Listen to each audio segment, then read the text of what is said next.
Besok merupakan hari yang sangat kita tunggu kerana Ultraman Teo bakal ditayangkan di YouTube esok pada jam 9 pagi. Tidak hanya itu, tapi kita telah pun mendapatkan konfirmasi kalau Momo Okuda yang merupakan seorang pelakon daripada Jepun akan membuat kemunculan dia di episod yang pertama esok. Dan diceritakan kalau watak dia ni akan berinteraksi dengan Emma Kazama dan juga Kana Izumi. Dan dia turut mengatakan kalau Amane Kamiya yang melakonkan watak sebagai Emma Kazama tu tersangat comel ya.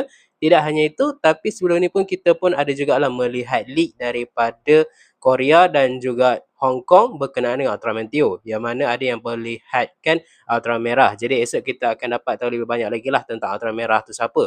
Adakah dia main villain ataupun merupakan secondary Ultra. Tidak hanya itu, tapi dalam bocoran tu pun kita ni telah pun dihadirkan dengan satu lagi cameo daripada Kenji Kawai. Dan kalau kau nak tahu Kenji Kawai ni siapa, Kenji Kawai ni merupakan komposer untuk siri Ultraman Teo ni bersama dengan Takao Konishi dan juga Yasuhiro Takanashi ya.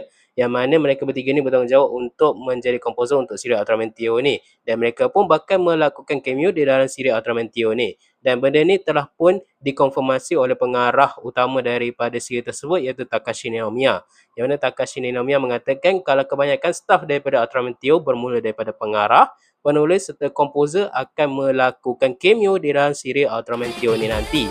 Jadi, sama-samalah kita menunggu untuk Ultraman Teo ditayangkan pada esok hari.